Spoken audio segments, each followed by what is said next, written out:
មីកាអើយមីកាមានអារម្មណ៍ថានឹកគេម្នាក់នោះខ្លាំងម៉ែខ្ញុំឈួតឲ្យមែនទេឬមកពីខ្ញុំលងស្រឡាញ់គេទៅធ្វើឲ្យខ្ញុំមានអារម្មណ៍ថារំភើបពេលដែលនឹកឃើញគេអើយមកដល់កន្លែងធ្វើការហើយស្មុកស្មាញរញ៉េរញ៉ៃមេក៏ដាក់ការងារឲ្យច្រើនទៀតអ្នកណាធ្វើអស់ទៅដាក់ការងារឲ្យគេនឹងអត់ចេះមើលម៉ោងទេអី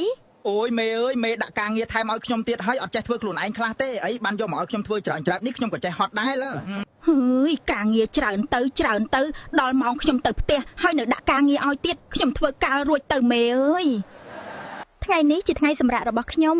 ចង់ទៅទិញគុកជាតិមកដាក់ក្នុងផ្ទះដើម្បីឲ្យមានខ្យល់ស្រស់ស្រាយបន្តិចធ្វើការរាល់ថ្ងៃធុញណាស់រវល់តែខំធ្វើការខ្លាំងពេកមិនសូវបានមើលមុខខ្លួនឯងសោះតែមានអីខ្ញុំមើលខ្លួនឯងក្នុងកញ្ចក់នៅតែស្អាតដូចដើមតាអូយថ្ងៃនេះពិតជាមានសំណាងខ្លាំងណាស់មកទិញផ្កាជួបអ្នកលក់សុភាពហើយសង្ហាខ្លាំងទៀតតើលោកមានប្រពន្ធហើយឬនៅខ្ញុំនៅតនេទេអរគុណច្រើនដែលសរសើរខ្ញុំថ្ងៃនេះខ្ញុំមានអារម្មណ៍ថាសប្បាយចិត្តខុសពីថ្ងៃធម្មតាឬមកពីបកខុសម្នាក់នោះមែនទេដែលធ្វើឲ្យខ្ញុំរំភើបយ៉ាងនេះ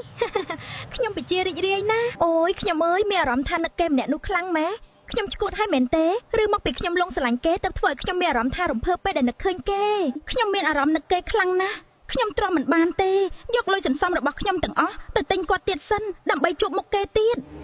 សួស្ដីប្រុសស្អាតខំមកទៀតអើយប្រហែលថ្ងៃនេះខ្ញុំមានអារម្មណ៍ថាដូចជានឹកមនុស្សម្នាក់តែមិនដឹងថាមហោអ្នកនេះគេនឹកខ្ញុំវិញឬក៏នឹកអ្នកផ្សេងទេអូនមិនបាច់ខំនិយាយអូសកាឡាច្រើនទេបងក៏ស្រឡាញ់អូនដូចគ្នាយប់នេះយើងនឹងបង្កើតភ្លើងស្នេហ៍ជាមួយគ្នាណាអូនស្រឡាញ់ចាស់បងអូនស្រឡាញ់អូនថ្ងៃនេះពិតជាស្រស់ស្អាតខ្លាំងណាស់អូនពិតជាសមនឹងបងខ្លាំងណាស់ថ្ងៃនេះអូនចង់ញ៉ាំអីក៏បងព្រមតាមអូនដែរបងក៏សង្ហាដែរបងសាថ្ងៃមុនបងណាត់ជួបជាមួយមីណាគេបានអូនឃើញបងដូចជាផ្អែមល្ហែមជាមួយគេខ្លាំងម៉េះគ្មានអ្នកណាទេអូនបងនៅជាមួយបងចនិចមិនពិតទេខ្ញុំឃើញបងហើយខ្ញុំទ្រាំលេងបានហើយមនុស្សស្រីម្នាក់នោះគឺជាសង្សារថ្មីខ្ញុំយើងបែកគ្នាទៅគេម្នាក់នោះស្អាតជាងយើងឆ្ងាយណាស់អូអញនិយាយពីអីហេតុអ្វីបងធ្វើបែបនេះដាក់ខ្ញុំចឹង